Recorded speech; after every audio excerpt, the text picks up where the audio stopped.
Salut tout le monde, bienvenue à nouveau sur ma chaîne. Aujourd'hui, on se retrouve pour une nouvelle vidéo et on va parler de la différence entre le cégep et l'université au Canada. Mais avant de vous raconter tout ça, je vous laisse avec mon générique et on se retrouve juste après.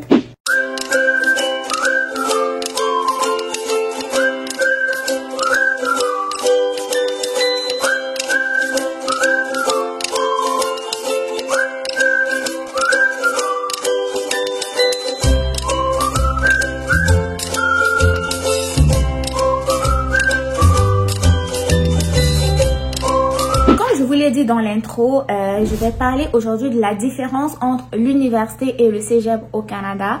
Donc, si tu es intéressé par la vidéo, tu sais quoi faire. Regardez la vidéo jusqu'à la fin, mettre un gros pouce bleu, t'abonner si ce n'est pas déjà fait et à la fin de la vidéo, laisse-moi un commentaire et surtout, n'oublie pas de partager la vidéo à tes amis si le sujet pourrait les intéresser, ok? Donc, pour commencer la vidéo, en fait, je vais d'abord parler de l'université, ensuite je vais aborder le cégep après, juste pour vous permettre de mieux comprendre et ne pas être mélangé, c'est-à-dire ne pas être un peu perdu entre les deux, quoi, ok? Alors, si on parle de l'université, sachez que au niveau des universités, là, on retrouve des grands espaces où les cours vont être dispensés, ok? Donc, la plupart des cours à l'université vont être dispensés, notamment dans les auditoriums, oui, au Canada. Et ces auditoriums-là vont recevoir plusieurs étudiants, ok?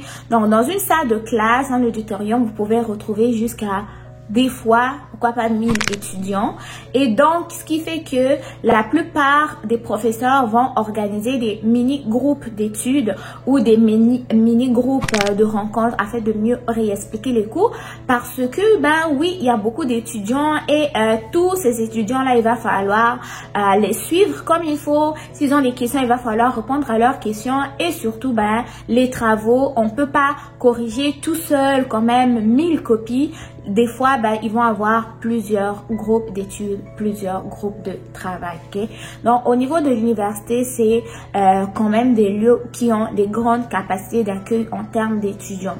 Cependant, les universités qui vont être dans des grandes villes telles que Montréal, Québec, vont avoir plus d'étudiants, alors que les universités qui sont en région vont avoir une capacité un peu plus réduite d'accueil d'étudiants parce qu'il y a vraiment pas beaucoup d'étudiants qui vont aller étudier en région. La plupart vont dans les grandes villes.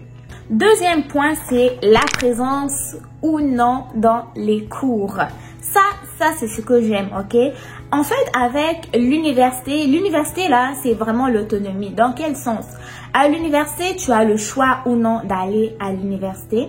Cependant, il y a certains professeurs qui vont demander la présence obligatoire à l'université.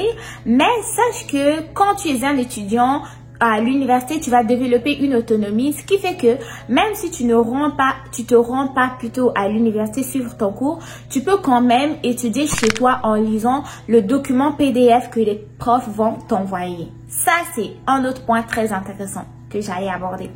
En fait, si tu ne le savais pas, à l'université ici au Canada, les professeurs vont te dispenser des cours en présence, mais ils te donnent également accès à ce contenu-là en format PDF via la plateforme étudiante qui existe donc dans ton université. Ce qui fait que si jamais ce jour-là tu travaillais, donc tu n'as pas pu te rendre à l'université, si ce jour-là tu devais t'occuper de tes enfants, si ce jour-là tu avais toutes sortes de problèmes, c'est pas grave, tu vas quand même avoir accès aux documents de cours dans la plateforme de formation que ton université utilise, ok? Donc, ce qui fait que même des fois, tu peux te prendre d'avance sur certains cours. Par exemple, un cours que tu devais faire mardi, toi, tu as déjà accès au cours. Peut-être lundi soir, tu peux déjà étudier et lundi, ben, faire tes autres choses et te dire, bon, ben, j'ai déjà accès à mon cours, j'ai pas besoin d'aller à l'université. Ou même le lundi, là, tu peux travailler sur d'autres devoirs, ok? Donc, cette autonomie-là est très, très pratique pour les personnes qui sont déjà sur le marché du travail. Et cela aussi permet aux personnes qui ont une famille, des enfants, de pouvoir quand même suivre les cours universitaires, ok? Ça, c'est un point que j'apprécie beaucoup de l'université. Troisième point, bah, ça c'est le côté le plus plat un peu. On va parler des frais de scolarité qui sont très élevés à l'université ici au Canada. Par exemple, un étudiant qui est citoyen canadien ou résident permanent qui va avoir 4 à 5 cours par session peut se voir attribuer, on va arranger ça comme ça, une facture de 3 000 $ de frais de scolarité cette session-là. Par contre, un étudiant international, lui, il peut même devoir payer jusqu'à 21 000 $ une session à l'université. Donc, ce qui fait que les frais de scolarité à l'université sont très élevés. Ça va être la raison même pour laquelle certaines personnes vont préférer aller au cégep et non à l'université à cause des frais de scolarité. Ils sont très élevés. Ensuite, en ce qui concerne les programmes à l'université va offrir plusieurs types de programmes.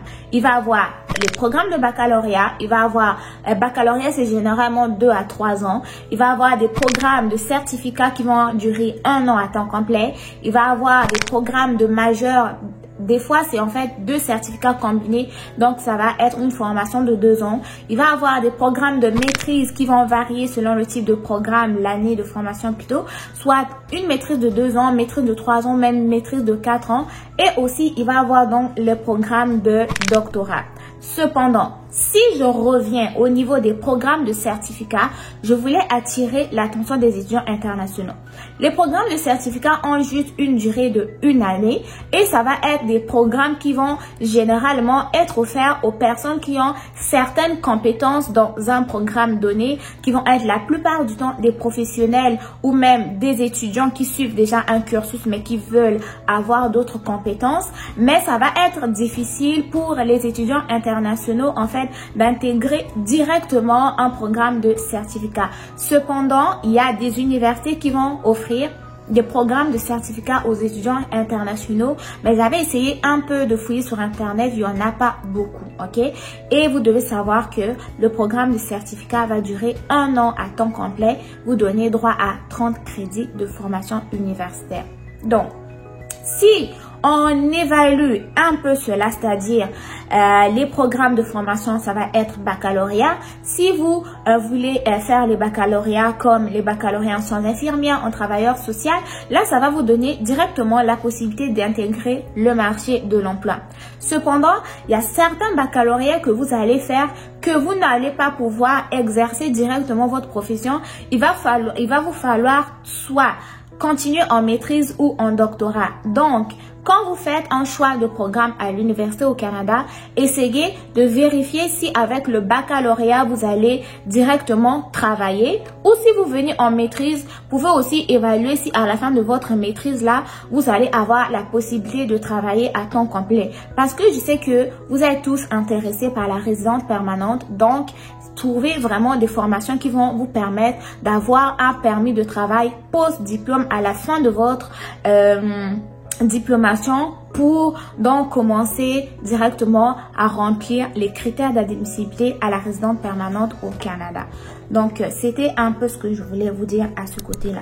Donc, les études universitaires, c'est pour les personnes qui vont faire soit des formations directes de 3 ans, c'est-à-dire vous préparer au marché du travail, ou pour les personnes qui sont intéressées à suivre des longues études. Cependant, quand on a un diplôme universitaire, on est quand même très bien payé, tout dépendamment du milieu dans lequel on va aller travailler. Le dernier point que je voulais aborder, ça va être les examens et les travaux. À l'université au Canada ici, les examens et les travaux vont être assez intenses, ils vont être vraiment intenses parce que vous allez avoir des travaux individuels, des travaux de groupe, vous allez avoir des quiz à travers, vous allez avoir des lectures obligatoires et tout cela combiné, travaux, examens, tout ça va vous donner un certain pointage qui va être donc votre cote Z. La cote Z ici au Canada, en fait, ça va être un certain pointage qui va vous permettre soit de continuer vos études au cycle supérieur si vous avez commencé au baccalauréat, c'est-à-dire 2e cycle ou 3e cycle, mais si au courant de votre programme, une fois de plus, vous n'avez pas atteint la cote Z, vous pourrez même vous voir refuser votre diplôme. Donc ça, je le redis encore parce que c'est très pertinent. Ça sert à rien de prendre beaucoup de cours à l'université les valider avec des moyennes qui sont minimales et vous voir refuser votre diplôme à la fin de votre cursus, ok? Donc, essayez de prendre les cours que vous êtes sûr vous allez pouvoir valider avec des bonnes notes, ok? Maintenant, si on va au niveau du cégep, le cégep, c'est le plus abordable, franchement, que je trouve pour tout type de personnes. Que tu sois seul, que tu sois en famille, que tu sois déjà un travailleur, le cégep, moi, je le trouve vraiment très abordable. Dans quel sens? Premièrement, le cégep n'accueille, tout dépendamment des cégeps où ils sont situés. Les cégeps en région, par exemple, vont accueillir moins d'étudiants que les cégeps qui sont dans les grandes villes telles que Montréal et Québec. Ensuite de ça, au cégep, les frais de scolarité sont minimes. Par exemple, tu peux avoir juste à payer 200 $ par session en étant étudiant canadien ou résident permanent. Et pour un étudiant étranger, les frais vont varier entre 11 000 à 10 000 $. Mais tu connais la nouvelle, avec septembre 2023 qui arrive, les étudiants étrangers vont pouvoir payer les mêmes frais de scolarité que les étudiants canadiens. Donc toi aussi, tu vas avoir juste à payer à peu près 200 $ ou 300 $, mais c'est pas les frais de scolarité, mais les frais afférents, ok? Ensuite de ça, la formation au cégep, tu as deux types de formation. Tu as une formation préuniversitaire et une formation technique. La formation préuniversitaire, on retrouve les sciences humaines, les sciences de la nature. Ça va être en fait des formations qui vont te permettre à poursuivre des études universitaires. Mais cependant, la formation technique, elle te prépare vraiment pour le marché de l'emploi et te donne aussi la possibilité de suivre également la formation universitaire. Je m'explique. Par exemple, tu suis une formation en sciences infirmières au niveau du cégep de 3 ans. Avec ton DEC, c'est-à-dire DEC, diplôme d'études collégiales, tu peux directement intégrer le marché de l'emploi, c'est-à-dire devenir infirmière ou infirmier et exercer dans ta profession. Sinon, tu peux aussi continuer tes études à l'université tout en demeurant infirmière.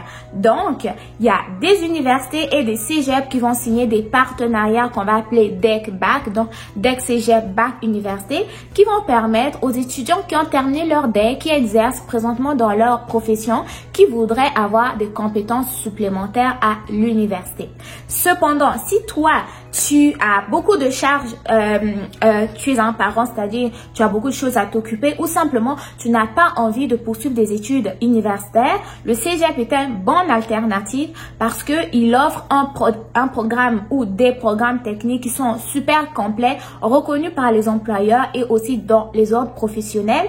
Donc, ce qui fait que avec 3 ans de formation, tu es déjà prêt pour le marché de l'emploi avec un bon salaire, compétitif aussi et avec des compétences qu'il faut pour pouvoir exercer ta profession. Donc, si personnellement on me demanderait, je suis un étudiant international avec femme et enfants, je voudrais suivre une formation au Canada, qu'est-ce que tu me conseillerais? Moi, je parle de moi, une fois de plus, je suis pas là comme conseiller d'orientation. Je te dirais, va au cégep, ok? Fais ton programme technique. Ensuite de ça, à la fin de ta diplomation, tu pourras évaluer si c'est pertinent ou non pour toi de continuer à l'université, ok? Donc ça, c'était un peu ça. Puis au niveau des cours, des examens, des travaux, oui, il y a une grande charge aussi au cégep. Comparativement à l'université où tu peux avoir la possibilité de choisir un cours, au cégep, c'est pas vraiment toujours ça, ok? Et des fois, selon le programme que tu as, tu peux te retrouver même voir 6 à 7, même voire 8 cours par session au cégep.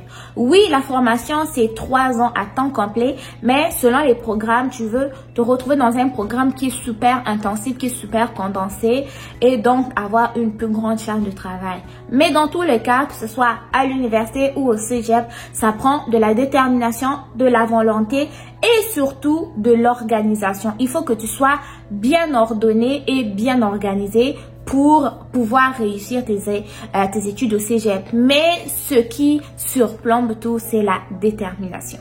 Donc voilà, c'était un peu les différences que je voulais te partager aujourd'hui concernant le cégep et l'université au Canada. Si tu as aimé la vidéo, don't forget to subscribe, me lâcher un gros pouce bleu, me dire ce que tu en as pensé dans les commentaires et surtout n'oublie pas aussi de partager la vidéo. Prenez soin de vous, bon succès dans vos différentes démarches. On se dit à très bientôt pour une nouvelle vidéo. Bye bye!